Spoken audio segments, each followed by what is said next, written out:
The next option that we have in the hair material is a channel called Backlit Color. Now if you take a look at the options that we see here, we have some color, brightness, textures, blending, variants. There's roots, tips, tint, and a surface option. So all of these are going to match the function as well as the purpose of the options that you have in the color channel. If we go back to the backlit color, you'll see that we also have a blend here. And this is going to allow us to set the blend between the backlit color and the color itself. So what does a backlit color do? Well, the best way to really show this off is going to be going into a separate scene where we can look at just the backlit color. So here we have a simple scene with a plane with some hair growing off the plane and a light. Now, if we take a look at this scene from behind and render, you'll see that what we get is a specular highlight from the light, as well as some coloration on the back here.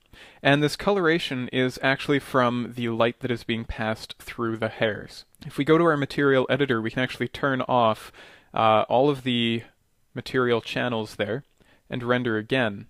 And you'll see what we get is really just like a white color with some black areas here. And the black areas here are from shadows. If we go to our light and turn shadows off and render again, you'll see that the whole thing just comes through as white. If we go back into the material, we can change the backlit color.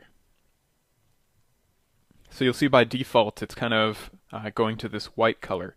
If we turn backlit color on and render again, you'll see that we start getting some actual color values in the result there. And these are based off of the gradient. If we want, we can also use a texture just like we could with the color channel. If we render again, you'll see that for the backlit color, we're now getting a red color. There is also some variation that is created, but essentially, this is the effect that you will receive. If we go back to the material and turn on the normal color channel and render again, you can see that we don't really see a whole lot of the normal color. So let's go to the light and make a duplicate, and we can add that to the front. And then the last thing we'll do here to really kind of shore things up is turn our shadow back on, and perhaps set our intensity just to 100% so we're not totally blowing things out. So in this case, you'll see that the light that's on the front side of the hair is giving us a nice representation of just the hair color, so what we're seeing from the front side, and then over here you're seeing the tint from the backlit color. If we go to our backlight and reduce the strength or intensity further, you'll see that the amount of red that is added in there for the backlit color is definitely less. So in a full scene like this, if we were to go for the long shot and find our materials, enable backlit color, and set this to red as well, turn the lights back on and render, you'll see that the results that we get are a very natural looking tint to the hairs. And this is really because we have 3 lights coming from all directions. So we're getting a little bit of backlit color from each direction. But you can really see in areas like this, where the hair is receiving more direct light, we're maintaining more of the original hair color. So of course this effect is something that you're going to want to use as a subtle addition to your hair. You don't want to use something that's really strong if you're striving for realistic results. The next option that we have in the hair material is specular, and the settings for the specular channel are pretty straightforward. First off, you have a base color, and this is going to be set to white by default. So anytime you have a bright light that might be cast onto your hair, it is going to have a white highlight on the hair representing a faked reflection for that light. If we take a look at our render here, you can see a definite effect of the specular highlights on the fur right in this area here and kind of scattered all throughout. And generally, it's a fairly soft effect. If we adjust the color for the specular highlight and render again, you'll see that the specular, or the part that is reflecting that light, now has a purple tint to it. Let's set this back to white. The next thing that we have are strength and sharpness, and a texture slot. You'll see that this is also repeated a second time as a secondary specular. So let's start by turning the secondary specular off and doing a render. With that render complete, let's go back and check what it looked like with the secondary on. and off. On and off again. So you'll see that there's a definite shift in the overall brightness.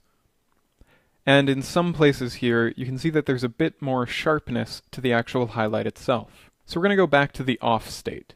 Back in the material properties, we're going to take the sharpness and set that down to 0%. And the strength is the overall brightness of the specular. So let's set that up to 100, and we'll render. You'll see in this case that everything is really blown out now. So the specular is trying to move across the entire length of the hair. If we set this to something like 50%, so in this render at 50%, you'll see that things are definitely less blown out, but we still mostly just have a white color for the hair. The sharpness is then going to control the overall length of the specular along the hair. So we started at 0, and that's giving us that really long specular, so creating a very strong white highlight. If we set this to 50% sharpness now, and render again, you'll see that the specular has been reduced from the full length of the hair to about half of the hair. So now we start to get a nice sheen to the actual hair. If we set the sharpness up even higher, and render again, you'll see that the higher value tightens the specular up further. So we can take a look at 50%, 0%, and then the 90%. So you can see that this really has a lot of control for creating a glossy look to your hair. Now, because there is a lot of different ways that light can play with hair, you have an option for a secondary specular as well. And usually, you'll be setting this to a lower strength, as well as a lower sharpness, to kind of give a little bit more volume to the hair, but not really take away from that nice sheen. So here you can see the results of the two speculars combined. So in this case, we have just the primary, and then the secondary added. And you'll see that it really gives a lot more pop to the areas right in here.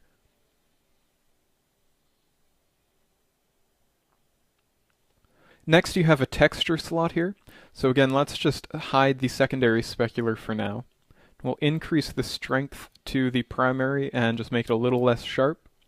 Then we're going to add in a noise.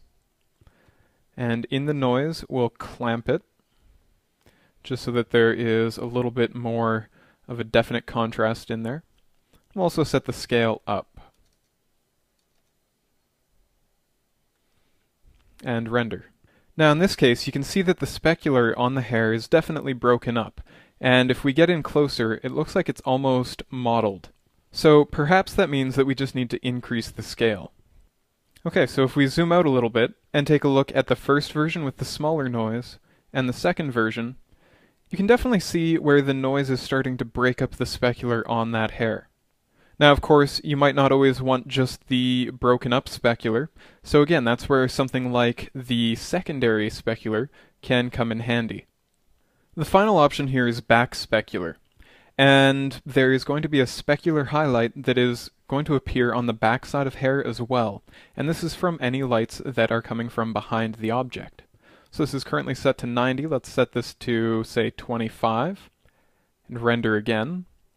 And then we can step back, and from the last render, if we look here, you can see that there are a bit brighter highlights for the specular on the fur here.